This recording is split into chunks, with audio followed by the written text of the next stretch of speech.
हम्म।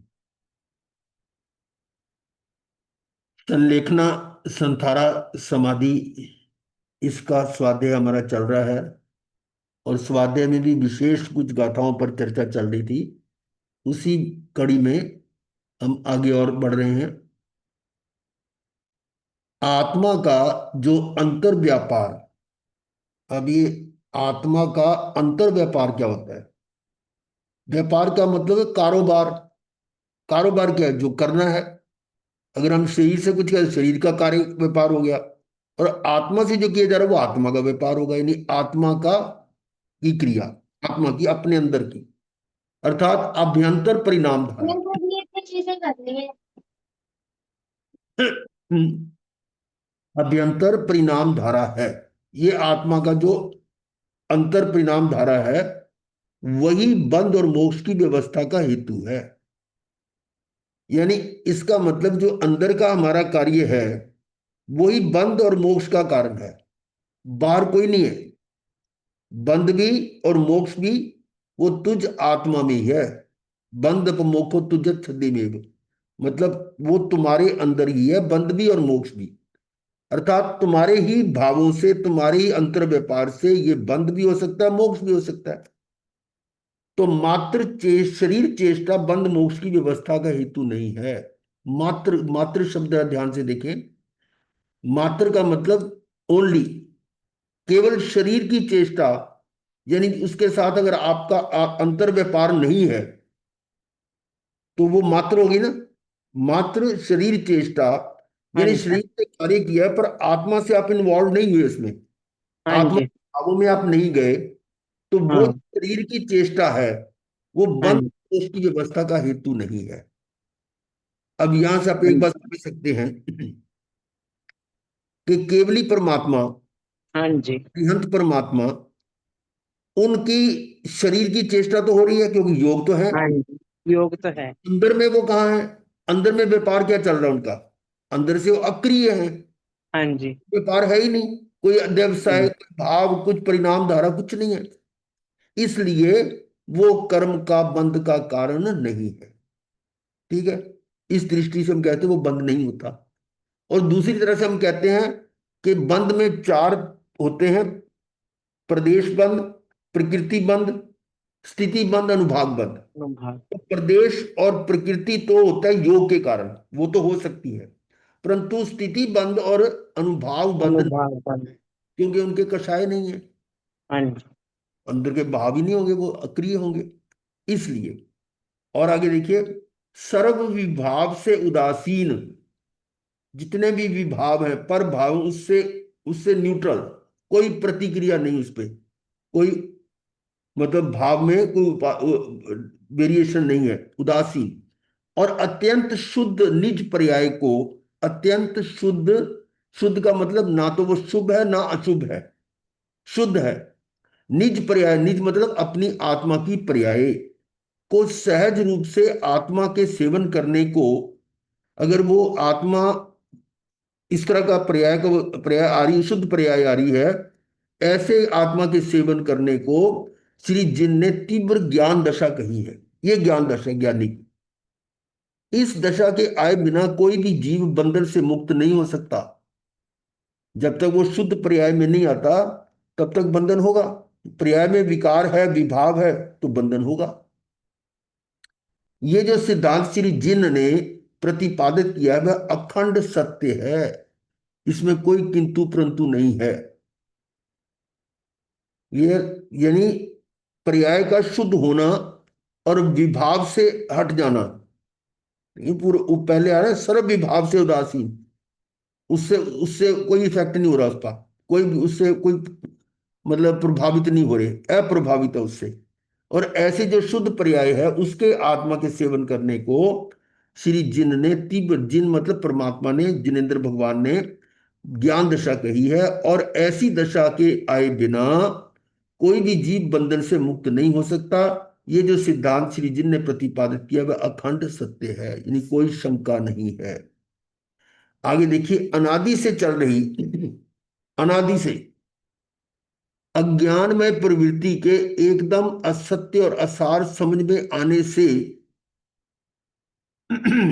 अज्ञान अनादि से चल रही अज्ञान में प्रवृत्ति के जो अज्ञान में प्रवृत्ति चल रही थी, उसको एकदम असत्य, झूठा और असार समझ में आ गया कि ये तो झूठ था। अभी मैंने अपनी कन्फेशन की थी, अज्ञान में हमने भी वो पाठ किया था। तो वो क्या है, अज्ञान में प्रवृत्ति थी और उसकी उसका झूठ और असार समझ में आ गया। तो ऐसा समझ में आने से उसकी निवृत्ति करने की बात सूझे, ये होना अत्यंत कठिन है। परंतु मैं तो कह रहा हूं कि मैं तो था, यहां कह रहे हैं कठिन है ना। इसका मतलब इसमें से निकलना आसान नहीं है, पर ये हमारा पुण्य उदय समझ लो, या गुरुओं का सानिध्य मिला, जिन वाणी का कुछ प्रभाव हुआ, तो उसमें से निकल आए। क्लियर? कि जो अनादि से अज्ञान में प्रवृत्ति की थी, उसमें जब हमने असत्य देखा, ये झूठ है और असार है, ये ऐसी समझ में आने से उसकी निवृत्ति करने की बात सूझे, ये होना अत्यंत कठिन है। अतः प्रथम ज्ञानी पुरुष का आश्रय रूप भक्ति मार्ग का निरूपण किया है। अब इसके लिए क्या किया, अभी मैंने बताया ना कि किसी ना किसी को ज्ञानी का सानिध्य मिला, तो प्रथम सबसे पहले ज्ञानी पुरुष का आश्रय रूप भक्ति मार्ग का निरूपण किया कि उनकी उनकी उपासना करो, उनके सानिध्य में जाओ, ज्ञानी के।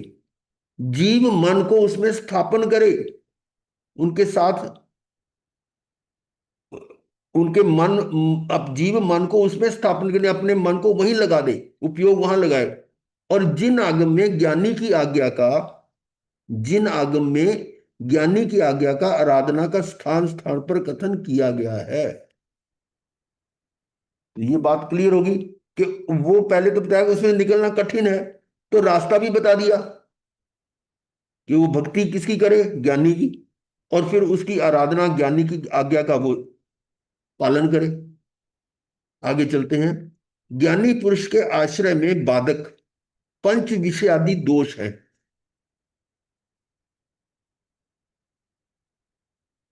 ज्ञानी पुरुष के आश्रय में बाधक, उसके आश्रय में बाधक पंच विषय आदि दोष है। उन दोषों के आने के साधनों से जैसे बने वैसे दूर रहना चाहिए। मतलब ज्ञानी के बीच में अगर बाधा आती है, तो वो किससे आ सकती है? पांच इंद्रियों इंद्रियों, के विषयों पांच इंद्रियों के विषयों से। विषयों से आ सकती है। तो उन हाँ जी। दोषों के आने के साधनों से जैसे बने वैसे दूर रहना चाहिए, जिस तरह से भी हो सके उससे दूर रहो, दूर हटो। और प्राप्त साधनों में भी उदासीनता रखनी चाहिए। हम्म। प्राप्त साधनों में भी जो साधन उसको मिले हैं, उसमें वो प्रभावित ना हो, उससे कोई क्रिया प्रतिक्रिया ना हो। अथवा उन उन साधनों में से अहम बुद्धि हटाकर उन्हें रोग रूप समझकर ही प्रवृत्ति करना योग्य है। हम्म। ठीक है, ये हम्म बात समझ में आ गई कि हम्म उन साधनों में अहम बुद्धि हटाकर, हम्म अपनापन हटाकर हम्म उन्हें रोग रूप समझकर ही प्रवृत्ति करना योग्य है। आगे देखिए, इस विरोधी साधना का दो प्रकार से त्याग हो सकता है। हम्म एक तो उस साधन के प्रसंग की निवृत्ति करना, हम्म कि वो जो साधन है जो हमें रुकावट कर सकता है, उससे दूर हटो। हम्म दूसरा, विचार पूर्वक उस साधन की तुच्छता समझना कि अगर वो मान लो दूर नहीं हट सकता, तो उस साधन में कोई ज्यादा इंपॉर्टेंस मत दो। हम्म इसमें भी निवृत्ति करना अधिक कारगर है, उससे विचार करने का अवसर मिलता है। ये भी बात स्पष्ट है कि जो साधन जो जो ऊपर बाधक बन रहे थे, उन साधनों में क्या करना है, दो तरह की बता दी बात। या तो उनसे दूर हो जाओ, हम्म उसकी संगत से हट जाओ, और फिर दूसरा, उससे उसकी साधन की तुच्छता समझो कि ये तो कुछ नहीं है। हम्म जैसे आप देखो कि श्रावक में और साधु में जो अंतर है, वो क्या है। गृहस्थ में रहकर भी वो कुछ त्याग कर सकता है, कुछ नहीं भी कर सकता, क्योंकि हम्म, घर में रहते हुए तो बहुत सारी चीजें जिनको छोड़ना। मुश्किल। तो वहां पर उस भूमिका में वो कुछ कर रहा है, जो भी कर रहा है वो कोई शुभ क्रिया कर रहा है, कुछ भी कर रहा है, पर वही क्रिया जब वो साधु बन जाए तो तब तो उसको नहीं कल्पती वो, ना। भाई कोई चीज है, साधक के यानी श्रावक के लिए आपने कहा कि भी देखो ये पक्षियों को दाना डालो या ये कोई पुण्य का कार्य कर लो, वो करते हैं, गृहस्थ करते हैं। ये क्या है, एक मतलब अटैचमेंट है उसकी कि दान, कोई सेवा या कोई इस तरह की कर रहे हैं, या वो बच्चों का पालन पोषण कर रहे हैं, घर को संभाल रहे हैं, ठीक है ना। तो वो तो छोड़ नहीं सकते। उनके लिए क्या कि उनकी तुच्छता समझो कि भाई ये मैं कर तो रहा हूं पर ये मेरे नहीं है, अपनापन छोड़ दो। और इसके अगेंस्ट साधु बनने के बाद वो वो मान लो छोड़ तो दे रहा है पर उसके प्रति तुच्छता का भाव नहीं आता, उसमें भी उसकी अटैचमेंट रहती है। तो वो फिर क्या होगा, वो तो उल्टा काम हो जाएगा ना। वो जैसे एक दिन मैंने वो कहानी की बताई थी ना कि वो गुरु ने, सन्यासी ने कहा, संत ने अपने शिष्य को कि भी देखो बिल्ली मत पालना। तो बिल्ली या कुत्ता या कोई मतलब आपने अपनी सुरक्षा के लिए घर में पाल रखा है, हम्म, और वो साधु बन के भी ऐसा काम करे तो क्या होगा।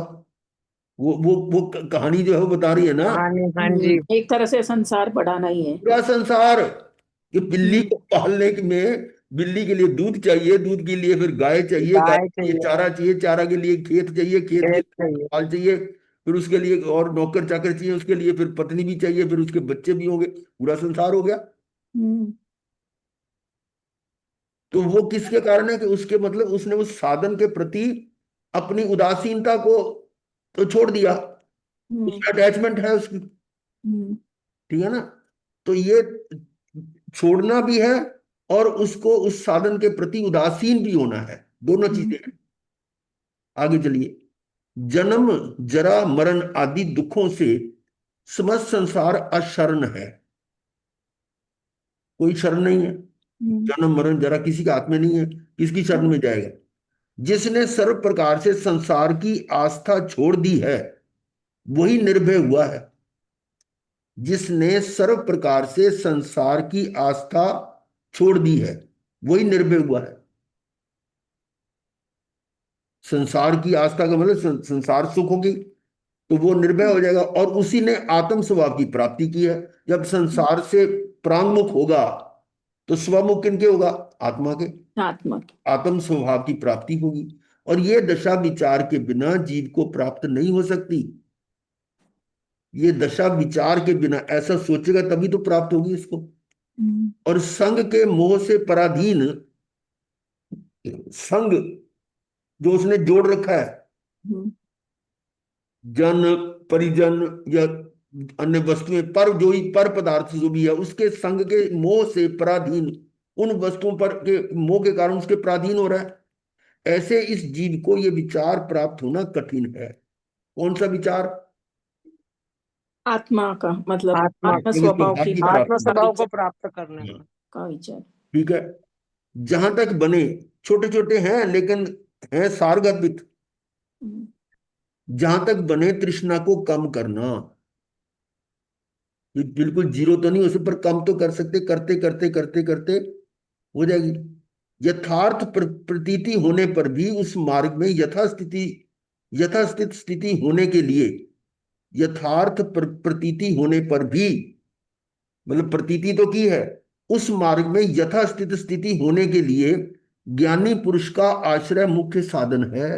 हम्म कोई गाइड चाहिए, हम्म क्योंकि बिना गाइडेंस के वो भटक भी सकता है, अर्थ का अनर्थ भी हो सकता है। क्योंकि हमारे आगमों में उस दिन एक दिन चर्चा आ रही थी ना कि किसी आगम में कुछ लिखा है, दूसरे में कुछ और लिखा है, तीसरे में कुछ और लिखा है। फिर वो बिना गुरु के वो समझ नहीं सकता कि इसमें अंतर क्या है। फिर एक ही शास्त्र में, एक ही आगम में दो विरोधी चीजें आ रही हैं, हम्म कैसे समझेगा। तो इसलिए ज्ञानी पुरुष का आश्रय मुख्य है। नहीं तो वो कहेगा कि भी ये ये हम, ये चित्त भी मेरी, पट भी मेरी, और ये भी ठीक करे, ये भी ठीक करे, हम कहाँ क्या क्या समझे उसको। ऐसी बहुत सारी चीजें हैं। तो ज्ञानी पुरुष का आश्रय मुख्य साधन है। ज्ञानी पुरुषों की प्रति समय अनंत संयम परिणामों में वृद्धि होती है। ज्ञानी पुरुषों की प्रति समय अनंत संयम परिणामों में वृद्धि होती है। जो ज्ञानी है उसके संयम में परिणामों में, मतलब उसकी और आस्था बढ़ती जाती है, तो वो स्थिति मजबूत होगी उसकी। ऐसा सर्वज्ञ ने कहा, वह सत्य है। वह संयम विचार की तीक्ष्ण परिणति से तथा ब्रह्म रस में स्थिर होने से प्राप्त होता है। उनके विचारों में, परिणामों में सारा दारोमदार है। उससे वो ब्रह्म रस, ब्रह्म रस का मतलब आत्मरस। आत्म, आत्मा का आत्मा, आनंद। हाँ, ज्ञानानंद, ज्ञान का आनंद वो है। आत्म विचार से आत्मज्ञान, आत्म विचार से आत्मज्ञान से मोक्ष, सर्व क्लेश से और सर्व दुख से मुक्त होने का एकमात्र उपाय आत्मज्ञान है। स्वयं को जानना, यही सर्व क्लेश, जितने भी दुख, क्लेश, क्लेश दुख एक ही बात है, सर्व क्लेश और सर्व दुख से मुक्त होने का एकमात्र उपाय आत्मज्ञान है। अपने को जानो। विचार के बिना आत्मज्ञान नहीं होता, और ये आत्मज्ञान बिना विचारे होगा। और उसके लिए क्या चाहिए? असत्संग। सत्संग। हम्म। और असत प्रसंग से जीव का विचार बल प्रवृत्ति नहीं करता। कि असत्संग यानी कि जो सही संग नहीं है। सत्संग तो हो गया ना, असत्संग कह लो या असत प्रसंग कह लो, दोनों में अर्थ एक ही निकलता है। उससे जीव का विचार बल, ये जो विचार आ रहा है आत्मज्ञान का, वो प्रवृत्ति नहीं करता, मतलब उसमें आता ही नहीं ध्यान में, क्योंकि संगति ऐसी है। इसलिए कहा है कि कुसंगति से बचो। कुदर्शनी से, जो समकित्वी नहीं है, अज्ञानी है, उसकी संगति से भी बचो।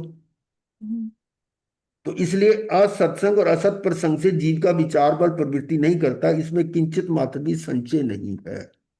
इसलिए हमारे सम्यक दर्शन में आता है ना, पर पखंडी से परिचय, उसको परिचय करने में भी दोष आता है। जो ज्ञानी है उसकी तो संगत करे, और अज्ञानी से दूर रहे, कुदर्शनी से दूर रहे। कुकीर्ति, कुदर्शनी। हाँ, वो सारे वही आते हैं ना, वो जो उसके दोष आते हैं। दूसरा है आरंभ परिग्रह की अल्पता करने से प्रसंग का बल घटता है। आरंभ परिग्रह की अल्पता, जितना आरंभ और परिग्रह कम होगा उतना प्रसंग का बल, प्रसंग मतलब वो जो जिसको आपने जोड़ा हुआ है उसका बल कम हो जाएगा। जितना कम करोगे उसका बल कम होता जाएगा। और सत्संग से असत्संग का बल घटता है। हम्म। और आरंभ परिग्रह घटने से तो प्रसंग का, ऊपर आ रही थी ना बात प्रसंग की, यहाँ गई, तो वो हाँ प्रसंग जी। का बल घटेगा, और सत्संग से असत्संग का बल घटेगा। और असत्संग का बल घटने से आत्मविचार होने का अवकाश प्राप्त होता है। जब वो बुरी संगत से बचेगा तो अपने बारे में सोचने का कुछ तो समय मिलेगा, नहीं तो ये समय नहीं मिलता। इसका मतलब असत्संग में, भी कथा में, उसको अपने बारे में सोचने का अवकाश ही नहीं मिलता, समय नहीं मिलता। तो आत्म विचार से आत्मज्ञान होता है। अब वो आत्म विचार का समय मिलेगा तभी जब बाहर से हटोगे, पर से हटोगे। और आत्म विचार से आत्मज्ञान होता है, और आत्मज्ञान से निज स्वभाव रूप सर्व क्लेश और सर्व दुख रूप संसार से मुक्ति प्राप्त होती है। ये बात सर्वथा सत्य है। आत्मज्ञान जो है उसी को लिया ऊपर से और नीचे तक कैसे पहुंच गए, कि जितना दुख क्लेश है उससे मुक्ति का एक ही साधन है, आत्मज्ञान से निज स्वभाव रूप होना, अपने स्वभाव में आना। जो जीव मोह निद्रा में सो रहे हैं, जो जीव मोह निद्रा में सो रहे हैं वे अमुनि हैं। जो सोए हुए हैं, सुत्ता अमुनि, जो सोया हुआ है वो अमुनि है। सोने का मतलब यहां कौन सी नींद? जागृत नहीं है, मोह रूपी नींद। मोह रूपी नींद। मोह में सोए हुए हैं, शरीर में लगे हुए हैं, और पर में लगे हुए हैं, अपने में नहीं है। अब आप कहोगे मुनि पर में कैसे लग रहा है? तो मुनि जब अपना ध्यान नहीं करेगा और पर का ही ध्यान रखेगा, पर में तो पहले शरीर अपना आ गया, फिर शरीर से कौन से जुड़े हैं, वो घर बार तुझे छोड़ दिया, पर उससे ज्यादा परिवार पाल रखा है, अपने चेले चेलियां और वो सब, उनके साथ कितना मोह होता है। उसके अलावा अपने भक्तों के साथ जितने ज्यादा ज्यादा आते हैं उनसे उनको मिलकर खुशी होती है। भाई भगत आते हैं तो बहुत खुश होते हैं, इसका क्या मतलब है? खुश होने का मतलब ये है कि आपका मोह है ना। हाँ हम्म हाँ जी। हम्म नहीं तो कोई आए कोई जाए तो क्या फर्क पड़ता है? हम्म जिसको जरूरत होगी वो अपने आप आएगा, और नहीं तो आने के बाद वो मेरे पास आया नहीं आया नहीं, वो अपने यही सोचता रहेगा। तो ये वो क्या है फिर? मोह ही तो है वो। हम्म ये नहीं कि वो मोह जो है वो उसके साथ बड़ा प्यार करेगा कुछ करेगा, तब ये अंदर में, अंदर की भाव है। अंदर में तो हम्म होता है कि हाँ मेरे पास नहीं आया, मेरी तो यहाँ भीड़ इकट्ठी नहीं हुई, या मेरे प्रवचन में इतने लोग नहीं आए, उसको जितने आए हैं। ये सारा मोह है। मोह नहीं कहोगे, इसको क्या कहोगे? मोही। मोही। मोह ही है। हम्म तो हाँ जो जी। ऐसा मोह में है वो अमुनि है। हम्म हम्म, और हम उनको सर्टिफिकेट दे देते हैं, पदवियां दे देते हैं, हम्म राष्ट्र संत, हम्म विश्व संत, कैसी कैसी पदवियां दे देते हैं। तो यहाँ आगम क्या कह रहा है? बहुत मतलब मार्मिक चीजें हैं ऐसे जो अंदर तक हिला देती हैं, कि जो जीव मोह निद्रा में सो रहे हैं वे अमुनी। बात तो बहुत छोटी सी है, पर इसकी गहराई में जाओ तो कहां तक पहुंच रही है देखो। वो मुनि नहीं है, और हम उनके पीछे पीछे देख के भीड़, जहां कहते हैं ना जिस दुकान पे भीड़ ज्यादा होती है तो ग्राहक समझता है कि ये दुकान बढ़िया है। एक मॉब साइकोलॉजी कहते हैं इसको, मॉब मॉब साइकोलॉजी। भीड़ जहां होती है ना वो सोचता है कि ये बढ़िया है। और भेड़ चाल। भेड़ चाल भेड़ हो चाल गया। भी कहते हैं। कुछ ये भी होता है जैसे मजमा लगाने वाले होते हैं ना, मजमा हाँ लगाते हैं सड़क के ऊपर, वो मदारी कुछ करते हैं, हाँ जी। हाँ तो जी। कुछ तमाशा। या कोई तमाशा या ज्योतिष वगैरह कुछ ऐसा कर लेते हैं ना, तो पांच सात अपने लोगों को बिठा लेते हैं। हाँ जी। तो उनको देख के दूसरे लोग जो है ना, वो हाँ, ये तो वो भी भीड़ से, इकट्ठे हो जाते हैं। वो मॉब साइकोलॉजी है। हम्म कि वहां देखो भीड़ जहाँ हो रही है तो वो लोग उस तरफ भी अट्रैक्ट होते हैं। ऐसी हम्म जिस दुकान पर भीड़ ज्यादा होती है वहीं हो जाते हैं, ये दुकान बढ़िया है। ये ये वही चीज है। तो यहाँ मुनि के लिए आया कि उसको भीड़ से कोई क्या मतलब होना चाहिए, भीड़ से मतलब है उसको, तो वो मुनि नहीं है। यहां तक है ये, क्योंकि वो मोह निद्रा में है। मुनि तो निरंतर आत्म विचार पूर्वक जागृति रहते हैं। हम्म वो तो आत्मा में रहते हैं, उनको तो बाहर कोई आए जाए क्या फर्क पड़ता है? हम्म कोई आए, अगर उसने कोई स्वाध्याय करना है, कोई धर्म चर्चा करनी है, तो मोस्ट वेलकम, ठीक है। अदरवाइज इग्नोर करो, ठीक है। जिसने सिर्फ वो खाना पूरी करनी है कि हमारा इतने संतों के दर्शन कर लिए, इतने ये कर लिए, इतने स्थानों पे चले गए, उनके लिए हमें क्या करना है? उन्होंने बैठना होता नहीं, बैठे तो चर्चा करें 1 घंटा 2 घंटे जितना मर्जी हो। और यहां तक है कि अगर अपने पूर्व परिचित भी आते हैं तो उनसे भी घरेलू बात ना करे, उससे भी स्वाध्याय करे। तो ये तो ध्यान रखना पड़ेगा ना। अब हमारे कुछ दिन पहले की बात है, 20-22 जने आए थे जो हमारे बिल्कुल ब्लड रिलेशन वाले, बेटे बेटियां जो भी है, 20-22 जने थे। बिठा लिया यहीं पर, 1-1.5 घंटा स्वाध्याय प्रश्न उत्तर चले, और काफी अच्छी चर्चा चली। तो अगर मैं पूछूं कि वहां क्या हो रहा है, उसका क्या हो रहा है, तो क्या मतलब उससे हमारा? तो वो तो मतलब छोड़ने के बाद भी अगर उसमें आपका रुचि रही तो क्या छोड़ा? हम्म ये चीज है। और यहाँ यानी छोड़ने के बाद भी अगर वो रुचि बनी हुई है कि क्या हो रहा है वहां, किस तरह से हो रहा है, तो वैसे कह रहे कैसे कारोबार चल रहा है तुम्हारे, कितने आगे हो रहा है, क्या फंक्शन हो रहा है, क्या हो रहा है, क्या करना हमने? तो ये है, मुनि तो निरंतर आत्म विचार पूर्वक जागृत ही रहते हैं। परमादि को सर्वथा भय है। जो परमादि परमत पर में है वो तो भय भयभीत रहेगा। और अप्रमादी जो अपने अंदर चला गया उसको कोई भय नहीं है। नहीं।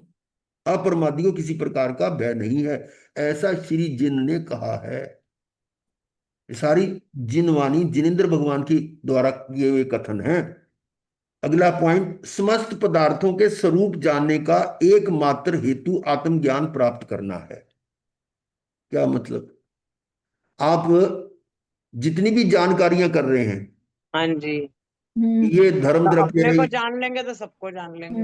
वो सभी को जानने का एकमात्र हेतु, यानी कि उसका मूल में कारण क्या है? आत्मज्ञान की प्राप्ति के लिए हम उनको जानते आत्मज्ञान। हैं।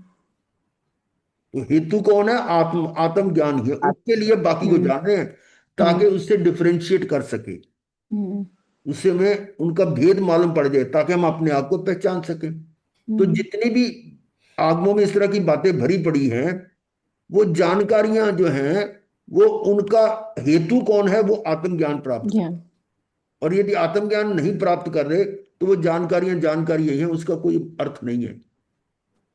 और यदि आत्मज्ञान ना हो, अब वही बात आ रही है, यदि आत्मज्ञान ना हो तो समस्त पदार्थों के ज्ञान की निष्फलता ही है। वो तो मात्र डिग्रियां ले ली आपने, हाँ जी। और कुछ नहीं, कि भाई इतने आगमों के ज्ञाता है, हाँ। आगमों के मर्मज्ञ हैं, ये ऐसा ऐसे डिग्रियां ले लेती हैं, वो उपाधियां भी मिल जाती हैं। तो ये, अगर आत्मज्ञान नहीं होता तो वो उपाधियां भी बिल्कुल यूजलेस हैं, कोई उसका अर्थ नहीं है। जितना आत्मज्ञान हो उतनी ही आत्म समाधि प्रकट हो। ये तो सिंपल है। जितना आप आत्मा के ज्ञान में जाएंगे, समाधि में, अपने समाधि हो जाएगी। और आत्म समाधि, ये शब्द वो आप कई बार बोलते कि समाधि मरण की बात होती है। तो समाधि मरण के लिए ये जिंदगी में, जीवन में ये समाधि आनी चाहिए, तब अंतिम में आती समाधि। वो उस समय जो मरण होता है वो कितने समय का होता है? मात्र एक समय का। एक समय का। एक समय। एक समय में क्या कर लोगे? और ये भी पता नहीं वो एक समय कब आ जाएगा। इसका मतलब उससे पहले आपने उसकी प्रैक्टिस करनी है, उसकी साधना करनी है, समाधि में रहने की। ये उस समय आपको याद दिलाएगा कोई, यहाँ पे अब समाधि में आ जा। जो सारी जिंदगी तो समाधि में रहा नहीं, और उसमें अंत समय में कैसे समाधि आ जाएगी? तो उसके लिए पहले से ये अपनी तैयारी होनी चाहिए। परीक्षा के लिए पहले साल भर पूरी तैयारी की जाती है। अगर सोचेंगे जब परीक्षा आएगी तो देख लेंगे, तो वो क्या होगा? उसका रिजल्ट थोड़ा निकलेगा ऐसे कुछ। परीक्षा के पहले उसकी तैयारी जरूरी है। आगे है, किसी भी तथा रूप। अब कई बार ऐसा होता है जिन्होंने पिछले पहले तैयारी कर रखी होती है ना, उनको परीक्षा के टाइम पर ज्यादा लोड नहीं पड़ता। मतलब पूरी तैयारी उसने पहले कर रखी है, और परीक्षा के दिनों में वो बिल्कुल रिलैक्स रहते हैं। और मैं ये देखा करता था, नमी, मैं तो पढ़ता तो है नहीं, नमित को मैं बोलता था ना, वो उसको कुछ चिंता नहीं, बल्कि पिक्चर देखने चला जाता, कुछ करता वो, क्योंकि उसकी तैयारी मान लो पूर्व में पहले की हुई है, तो अब उसको ज्यादा टेंशन नहीं है, फ्री। ये है। अगर पहले तैयारी नहीं की और फिर सारी सारी रात बैठकर उसको घोट रहा है, देख रहा है कि ये पॉइंट्स देख लूं, ये कर लूं, तो वहां सुबह जो अपना परीक्षा में तो उसकी हालत खराब हो जाएगी। तो ये तरीका है, ये भी अपना अपनी अप्रोच है, कि भी वो तैयारी पहले से हो तो उसको कोई टेंशन नहीं होती, रिलैक्स। किसी भी तथा रूप संयोग को पाकर जीव को यदि क्षण भर भी अंतर्भेद जागृत हो जाए तो मोक्ष विशेष दूर नहीं है। किसी भी तथा रूप संयोग को पाकर, तथा रूप संयोग तो मेरा है ही नहीं कुछ। अब तथा रूप का मतलब क्या है? उसको संयोग कहा जाता है, पर वो मेरे से संयोगित है नहीं। निश्चय में तो मेरा नहीं है, पर व्यवहार में, इसलिए उसको तथा रूप संयोग कह दिया। उसको पाकर जीव को यदि क्षण भर भी अंतर्भेद, एक क्षण के लिए भी उसमें अंतर्भेद की जागृति हो जाए, ये मेरा नहीं है, ये संयोग जो है ना, शरीर मेरा नहीं है, शरीर जुड़ा हुआ पूरा संसार मेरा नहीं है, एक क्षण के लिए इतनी सी जागृति हो जाए तो मोक्ष विशेष दूर नहीं है। इसका मतलब आपको वो मार्ग समझ में आ गया है। चाहे एक क्षण के लिए आया, एक क्षण तो कदम आगे चला, तो चल माने चले, काम हो जाएगा। अन्य परिणाम में जितनी तादात्म्य वृत्ति है उतना ही मोक्ष दूर है। ये तादात्म्य शब्द कल भी आया था ना। हाँ हाँ, जी। एक में एक। हाँ, हाँ एक जी। तो वो एक में उसको कौन। अपना मतलब उसमें। सदा साथ रहने वाला। हाँ, हम्म। अन्य परिणाम में जितनी तादाद में वृद्धि है उतना ही मोक्ष दूर है। दूसरों में तन्मयता जितनी होगी उतना मोक्ष दूर है। हम्म। और आत्म योग बन जाए तो मनुष्य जन्म सार्थक हो जाए। लो, आत्म योग बन जाए, आत्मा के साथ योग बन जाए तो मनुष्य जन्म सार्थक हो जाए। अगला पॉइंट, विचार की निर्मलता से जीव, विचार की निर्मलता से जीव यदि अन्य परिचय से पीछे हट जाए तो उसे सहज में ही अभी आत्मयोग प्रकट हो जाएगा। हम्म। ऊपर तो आत्मयोग की बात कर रहे थे, यहाँ आत्मयोग के लिए भी क्या कर रहे हैं, विचार की निर्मलता से, यानी विचार में आपका पर भाव से हटकर स्वयं में आ जाए। निर्मल तभी होगा ना, निर्मल पर्याय आएगी, कैसी आएगी, शुद्ध होगी। तो विचार की निर्मलता से जीव यदि अन्य परिचय से पीछे हट जाए, पर से हट गया तो शुद्धता में आ जाएगा, तो उसे सहज में ही अभी आत्मयोग प्रकट हो जाए, आत्मलीन हो। हम्म।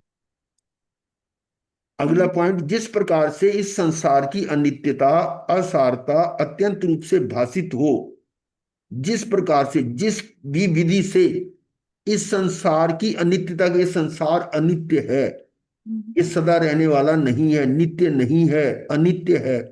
असारता, इसमें सार कुछ भी नहीं है, इसमें कुछ नहीं, सुख, सुख तो अंदर आत्मा में है, संसार में नहीं है। और अत्यंत रूप से, या सारता अत्यंत रूप से भासित हो, यानी इसको गहराई से उसको समझ में आ जाए कि ये तो असार है, अनित्य है। ऐसा यदि भाषित हो तो उस विचार से आत्म विचार उत्पन्न होता है। हम्म। संसार की असारता अनित्यता को समझ लेगा तो अपने आत्म के विचार में आ जाएगा। जहां अत्यंत ज्ञान हो वहां अत्यंत त्याग होता है। ज्ञान हो वहां अत्यंत त्याग होता है। हम्म। अगर त्याग नहीं हो रहा तो वो ज्ञान ज्ञान ही नहीं है। ज्ञानस्य फलम विदति। हाँ, तो वो देखो ना, गज सुकुमार का ले लो या और कई ऐसे जो एक प्रवचन सुनकर, अंतगढ़ सूत्र में कितना वर्णन आ रहे हैं, एक प्रवचन सुना, ज्ञान हुआ, त्याग हो गया नहीं। मतलब गज सुकुमार का देखो कि एक प्रवचन सुना और घर आते ही मैंने दीक्षा लेनी है।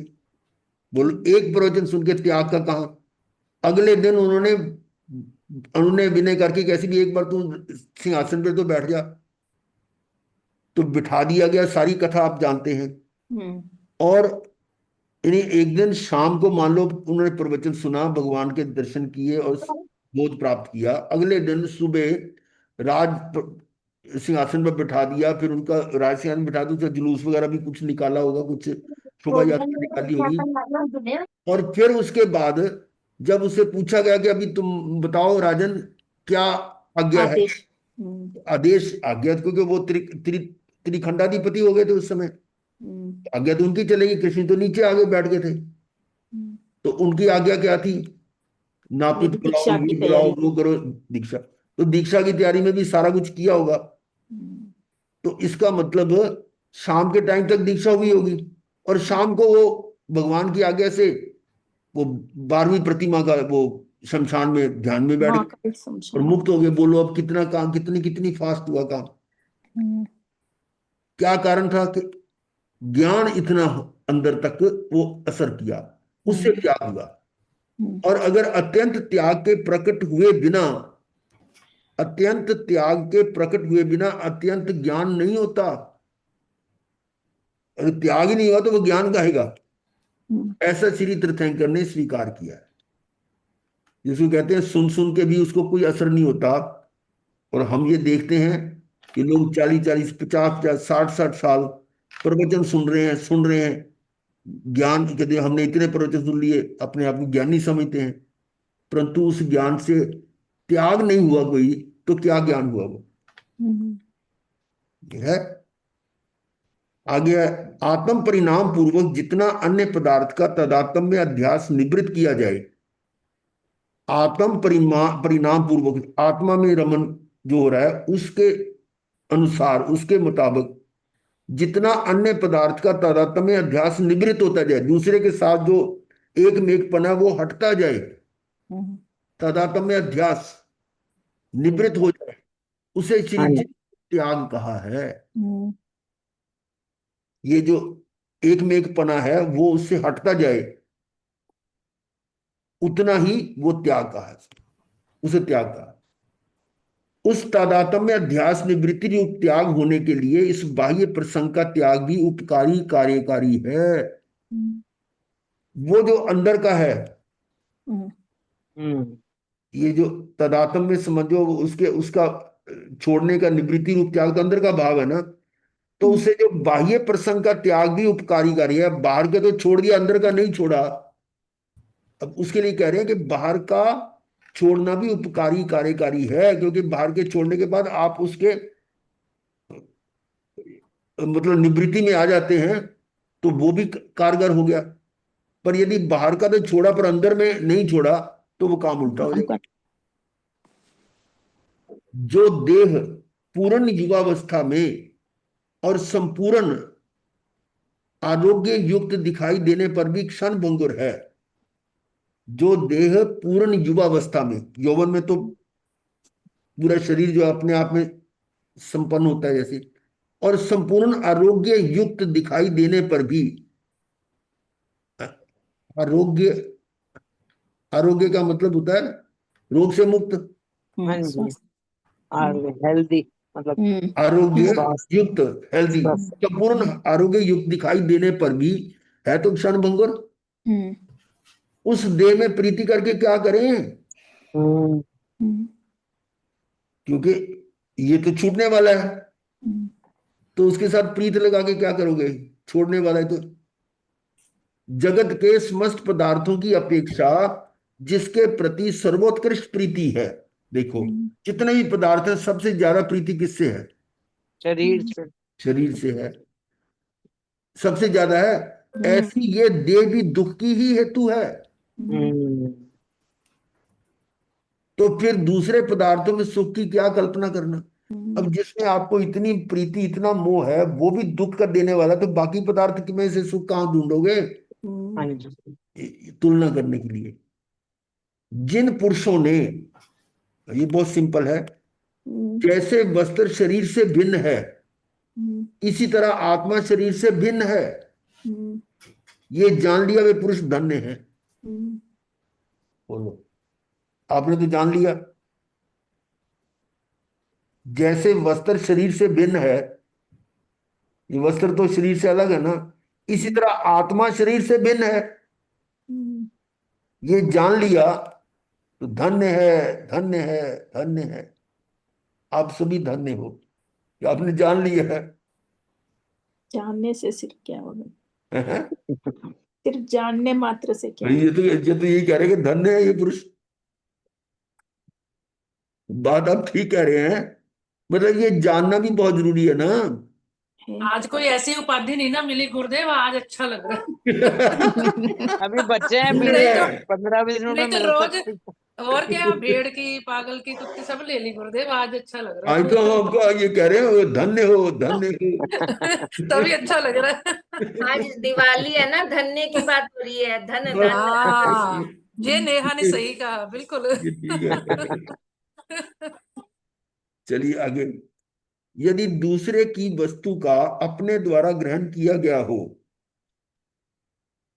ये भी समय सार में भी है ये गाथा, दूसरे की वस्तु का अपने द्वारा ग्रहण किया गया हो, तो जिस समय ये ज्ञात हो कि ये वस्तु दूसरे की है, उसी समय महात्मा पुरुष उसे वापस लौटा देता है।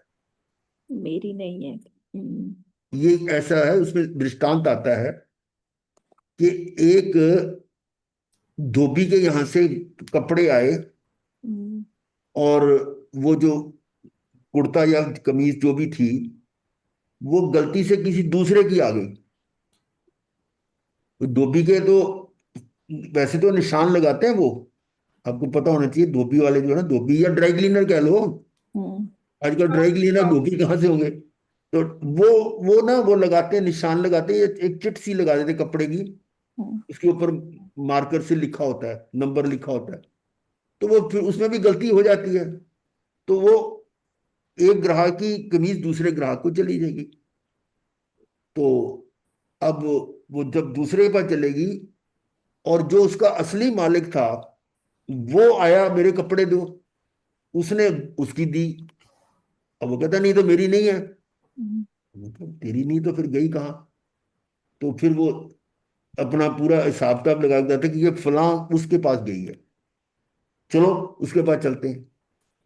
अब वो वहां आकर कहता है ये उतारो, कमीज उतारो। क्यों?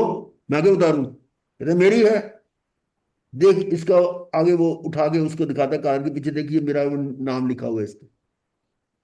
अब बताओ कि जब उसको ये पता लग गया कि ये कमीज मेरी नहीं है, तो क्या उसको उतारेगा नहीं? उतारेगा। उतारेगा। कौन उतारेगा? ये दृष्टांत दिया गया है कि उसको उतार देगा कि ये ले। हो सकता है कुछ भाई उस टाइम अपनी कमीज वो निकालेगा, वो पहनेगा, दूसरी उतारेगा, 2-4 मिनट, वो बात अलग है, लेकिन उसका उस समय फौरन ध्यान आता है कि ये मेरी नहीं है। ये तो जितनी भी जल्दी वो उतार के उसको वापस करने की कोशिश करेगा। ठीक है। तो ये बात आ गई, यदि दूसरे की वस्तु का अपने द्वारा ग्रहण किया गया हो। अब समझ में आ गई बात? हाँ। तो जिस समय ये ज्ञात हो कि ये वस्तु दूसरे की है, अब उसको निशानी बता दी कि ये मेरी है। वो कॉलर के पीछे जो है ना वो निशान लगा हुआ था उसका। या मान लो टेलर का भी होता है, निशानी होती है टेलर की, ये भी देखो मेरे फलाने टेलर की बनी हुई है, वो देखो है। तो उसी समय महात्मा पुरुष यानी जो सही ज्ञानी पुरुष है उसे वो लौटा देते हैं। हाँ ठीक है। अब ये ब्रैकेट में क्या लिखा है इसको अर्थ समझो। हम्म। ये देह किसकी है? मिट्टी की है। मेरी तो है नहीं। तो जब पता लगे कि ये मेरी नहीं है तो क्या करेगा? मिट्टी को ही लौटा देगा। और जब तक, और उसमें जैसे कमीज उतारने में भी थोड़ा टाइम लगेगा उसको, ऐसे इसके उतारने में टाइम लग सकता है, परंतु जब तक नहीं उतारता तब तक उसके भाव ये रहते कि मेरी नहीं है। हम्म। अब बात समझ में आ रही है ना? हम्म। ये है इसका अर्थ। तो क्या ये जो ऊपर की धन्य धन्य धन्य तो कहलवा लिया, पर ये भी बात सोचो क्या ऐसा भाव आ रहा है? फिर हम कहेंगे महाधन्य है ना? हम्म। ऊपर तो धन्य बोल दिया, पर उसके बाद यह है कि आपको वापस लौटाने का ध्यान आता है कि ये मेरी नहीं है, मैं दूसरे की कमीज पहन रहा हूं। आगे चलिए। सर्व विचारणा का फल आत्मा का सहज स्वभाव से परिणाम होना ही है। सर्व विचारणा का फल, जितना विचार कर रहे हो, सुविचारणा कर रहे हो, उसका फल क्या ना? आत्मा का सहज स्वभाव से परिणमन होना। क्योंकि सहज स्वभाव में परिणमन होना शुरू है तो वो विचारना आपकी सुविचारना है। सही है। आगे है, ज्ञानी पुरुष के जिस प्रकार से नव बाढ़ से विशुद्ध ब्रह्मचर्य दशा रहे, ज्ञानी पुरुष के जिस प्रकार से, जिस भी विधि से 9 बाढ़ से विशुद्ध ब्रह्मचर्य दशा रहे, उस समय से जो संयम सुख प्रकट होता है, ब्रह्मचर्य का 9 बाढ़ का तो आप जानते होंगे कि किस किस से दूर रहना है। और उसमें ये भी आता है, विगे का त्याग भी आता है उसमें, प्रनीत रस का त्याग। प्रनीत रस का मतलब वही विगे रहित। विगे का आज भी ये नेहा पूछ रही थी ना, वो विगे, विगे जो है ना वो क्या है? वो कौन थे पंडित जी, क्या नाम बता रही थी? पुंडरीकाक्षा नाम है उनका, हमारे यहाँ पर है। ही इज 55 years old, रोज मेडिटेशन करते हैं। तो जब भी उनका यहाँ पे एचओ से विजिट होता है मेरी ब्रांच में, वो मेरे साथ क्लास ले लेते हैं। अच्छा। जी, तो वो बात कर रहे थे तो मैंने उनसे बताया जी भी ऐसे हमारे महाराज जी करते हैं, तो उनका ये है कि ये वाली चीज से ये गारंटी रिजल्ट होता है। तो कहते हाँ। अच्छा गारंटी रिजल्ट है, क्या चीज है विगे, मुझे लिखवाओ। तो वो फिर उनको बताने के लिए मैंने आपको कॉल किया कि वो 5 विगे क्या है, मैं कहीं गलत ना बता दूं। ठीक है। तो विगे, विगे जो है ना वो निषेध क्यों किया है? बात तो वो समझने की है, क्योंकि विगे जो है वो विकार है। भक्ष अभक्ष नहीं है। नहीं है। देखो 2 चीजें होती हैं, एक होता है भक्ष्य, एक होता है अभक्ष्य। अब खाने भक्ष्य तो वो जो आप वो उसका भक्षण करने योग्य नहीं है, भक्षण नहीं कर सकते। नहीं है। ये तो दूध वगैरह तो अभक्ष्य है, दूध दही तो अमृत कहा गया है, परंतु साधु साधु के लिए निषेध क्यों किया गया, उसका कारण समझना है कि साधु के लिए कि उसने साधना के लिए ब्रह्मचर्य का बहुत आवश्यक है। ये बात की जा रही है ब्रह्मचर्य की, और ब्रह्मचर्य की साधना के लिए विजय का त्याग आवश्यक है। ये एक आगम नहीं, अनेक आगमों में ये वर्णन आता है। अब तो पहले तो मैंने 13 ही नोट की था, अब तो बहुत जगह आ रहा है। जैसे हम और पढ़ते तो कई जगह पर वर्णन आ रहा है कि इसका निषेध है। और सबसे बड़ी चीज यह है कि जो निषिद्ध सूत्र है ना, जैसे लॉ की किताबें होती है ना, कानून की, ऐसे हमारी कानून की किताब ये निषिद्ध सूत्र है कि किस दोष का क्या दंड आता है। दंड विधान की जो है ना, दंड संहिता समझ लो, ये हमारा निषिद्ध सूत्र है। और इसमें चौथे अध्याय में ये बिल्कुल स्पष्ट लिखा हुआ है कि साधु के लिए विजय का निषेध है।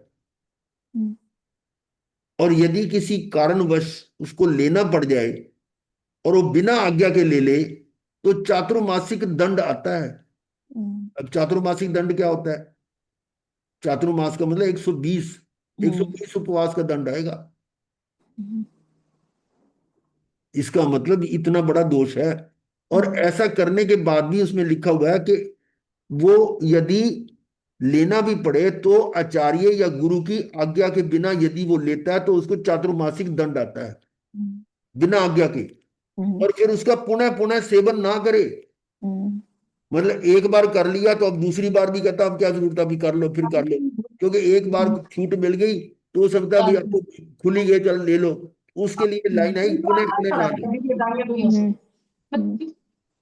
और उसका लोगों ने क्या अर्थ समझा पुनः पुनः का, कि भी एक बार ले सकते हैं, बार बार नहीं ले सकते।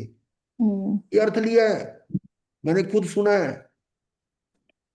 ये पुनः पुनः का मतलब ये है कि भाई एक बार तो ले सकते हैं, बार बार ना ले। बार बार का मतलब ये सुबह सुबह दोपहर शाम या रोज रोज ना, कभी कभी ले सकते हैं, इसका मतलब ये निकाल देते हैं। जबकि ऊपर वाली लाइन में सीधा आया हुआ पहली गाथा में कि इसका निषेध है। निषेध का कारण यही है कि इनके खाने से, इनके सेवन करने से मन में विकार आता है, वासना का भाव आता है, और वासना का आना ब्रह्मचर्य का खंडन है। तो ब्रह्मचर्य की रक्षा के लिए ये निषेध किया गया। तो यहां क्या है, ज्ञानी पुरुष के जिस प्रकार से नव बाढ़ से विशुद्ध ब्रह्मचर्य दशा रहे, उस समय से जो संयम सुख प्रकट होता है कि ब्रह्मचर्य के मतलब ब्रह्म जैसी चर्या हो जाती, तो उसके अंदर जो सुख है वो अवर्णनीय है। और ये जो बात कर रहे थे ना, वो क्या बोल रही थी, पुंडरी कुंडरीक पुंडरी कुंडरीक कुंडरीक पुंडरी ठीक है, पुंडरी पुंडरी जी, हाँ जी, हाँ जी, पुंडरीकाक्ष। हाँ। तो उनसे मेरी जो बात हो रही थी, मैं क्या, वो नेचुरोपैथी के हैं ना, डॉक्टर हैं वो। जी जी तो मैंने भी नेचुरोपैथी एस स्वामीनाथन, उनको वो जानते थे, जी एस जी स्वामीनाथन, उनकी बुक भी थी, वो मेरे पास थी। तो हाँ मैं जी। उनके पास जाया करता था साउथ दिल्ली में। वो अ, कौन सा ना, है बताया था आपने किसी उसके हॉस्पिटल के पीछे है, हॉस्पिटल, नाम ही भूल गया। गोयल। नहीं गोयल नहीं, डिफेंस कॉलोनी के सामने है वो हॉस्पिटल, बहुत जी मशहूर जी हॉस्पिटल है, हाँ जी किराए पे। तो उसकी बैक साइड पे था, M10 में, कहाँ था उसमें था, तो मैं जाया करता था। तो आप देखो 6 महीने मैंने वो किया, और 6 महीने में वजन तो मेरा कम हुआ था, पर अंदर में आनंद था, और किसी प्रकार का मन में विकार नहीं था। और वो जो है ना, वो मेरा एक्सपीरियंस वो आगे मेरे काम आया, कि जब हमने बीघे छोड़े तो हमें वही आनंद आने लगा। अभी देख लो, 8 साल हो ही गए, 9 साल ही होने वाले समझो। तो ये है कि उसके छोड़ने से वो जो संयम संयम सुख का प्रकट होता है, वो सुख मिलता है। नहीं तो बीघे का सेवन करने में मन चंचल रहेगा, और मन की वासनाएं आपको प्रभावित करेंगी, और उससे आपका आत्मा आत्मा में ध्यान जाएगा ही नहीं। वो स्वाध्याय के लिए इमोशनल ध्यान इम्बैलेंस रहेगा तो कहाँ आत्मा में ध्यान जाएगा। उसमें स्वाध्याय में नहीं बैठ पाएगा। उसको ये बुरा लगेगा, ये सब कह रहे हाँ, कि कैसी बातें हैं। नहीं आएंगे, स्वाध्याय में नहीं आएंगे। हमें तो कोई आए या ना आए क्या फर्क पड़ता है, परंतु ये जो वास्तविकता है वो समझा रहे हैं कि ज्ञानी पुरुष के जिस प्रकार से नव बाढ़ से विशुद्ध ब्रह्मचर्य दशा रहे उस समय से संयम सुख प्रकट होता है, वह अवर्णनीय है। उपदेश मार्ग भी उस सुख के प्रकट होने पर ही प्रकट प्ररूपण करने योग्य है। इसका क्या मतलब हुआ? उपदेश मार्ग भी उस सुख के प्रकट होने पर ही प्रकट प्ररूपण करने योग्य है। इसका मतलब तो फिर है वो कि है जो ना उपदेश उपदेश देते हैं देने उनको के विगर का त्याग करना लायक होते चाहिए। हैं। ब्रह्मचर्य When you talk from self experience. यानी संयम लेने के लिए हाँ जी, सबसे पहली कंडीशन है ब्रह्मचर्य। हाँ जो जी। ब्रह्मचर्य का धारण नहीं कर सकता वो संयम ले ही नहीं सकता। और उपदेश भी वही दे सकता है। हाँ, नहीं नहीं, उपदेश मार्ग भी उस सुख के प्रकट होने पर ही प्रकट प्ररूपण करने योग्य है। कोई उसकी परूप ना करना, मतलब जो भी उपदेश देते हैं उसकी। मतलब वो प्ररूप तो अंदर में वही कर उसको सकता है जिसने संयम लिया हो। संयम सुख उसको मिला हो, तो वो ब्रह्मचर्य के साथ जोड़ दिया ना उसको। हम्म, आगे है कुछ अगले पॉइंट्स। असंगता ही सर्वोत्कृष्ट है।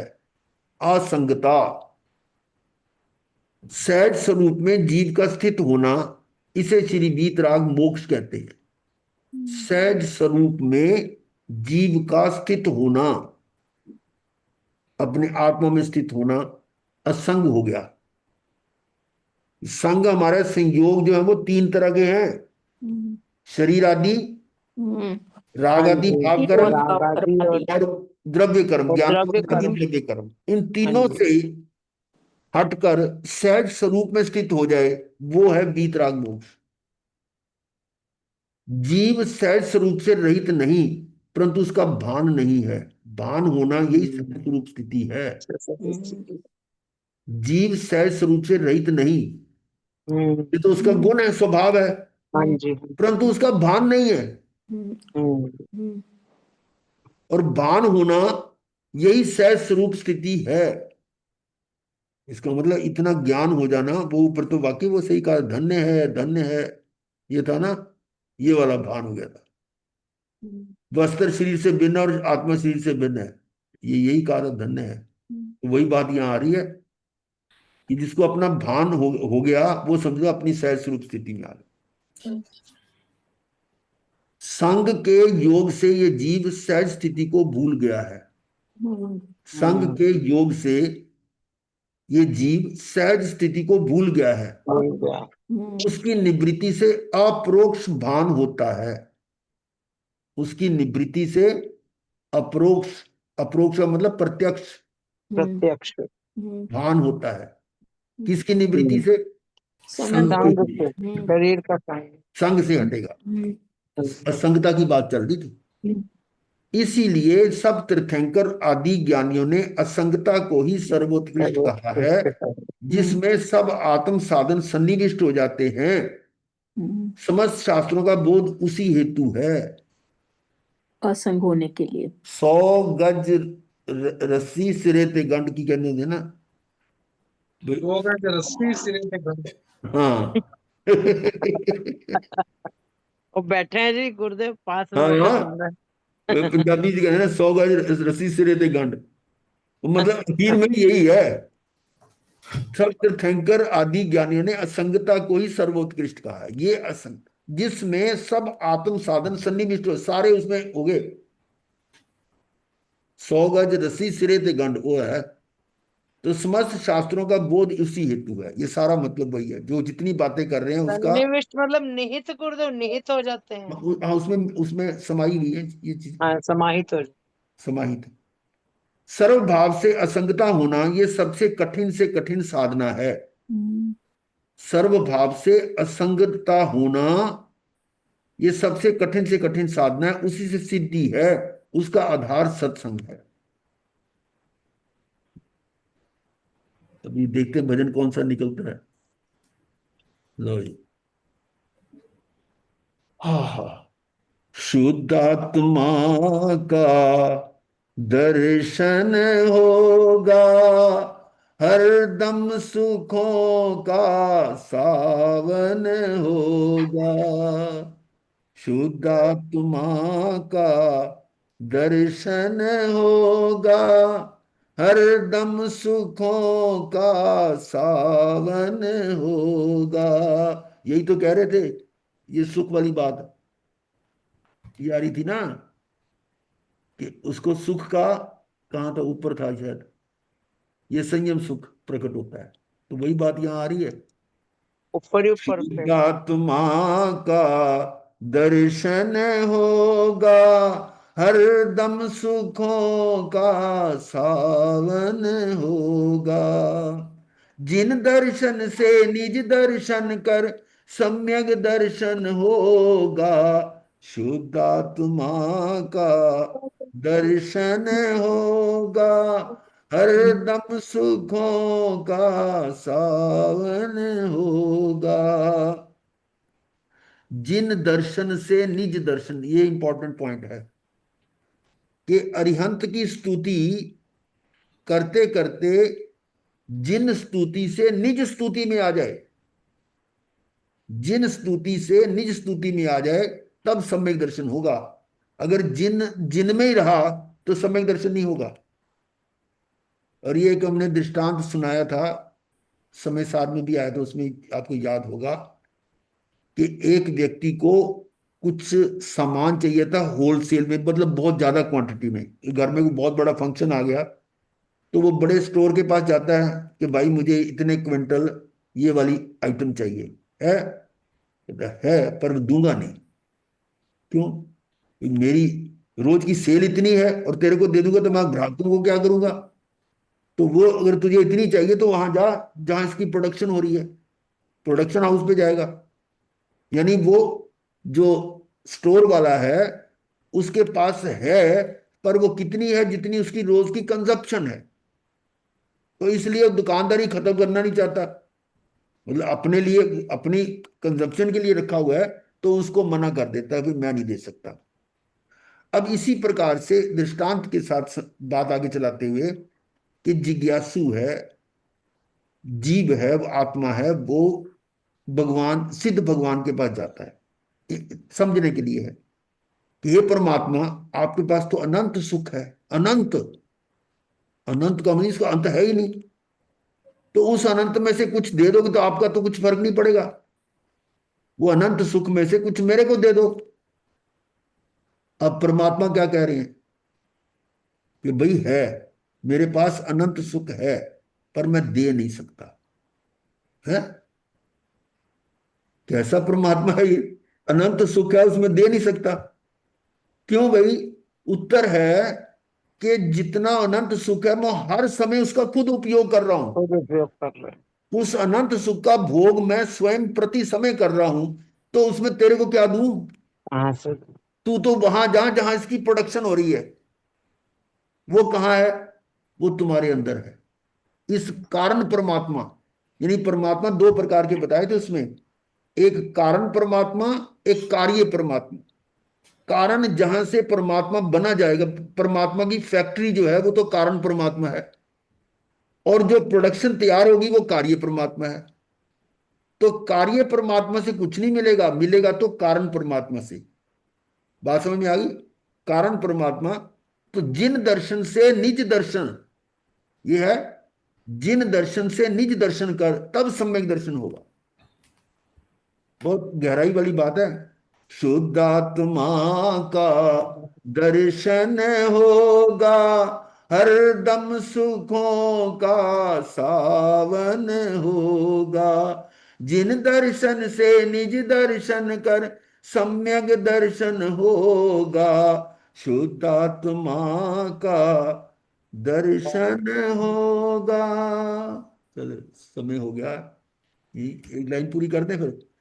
आत्मा को जानो, आत्मा को पहचानो, आत्मा को जानो, ओ आत्मा को जानो, आत्मा को पहचानो, निजात्म में रम जाओ और सिद्ध गति को पाओ, शुद्ध अतीन्द्रिय रसपान होगा, हर दम सुखों का सावन होगा, शुद्ध आत्मा का दर्शन होगा, हर दम सुखों का सावन होगा।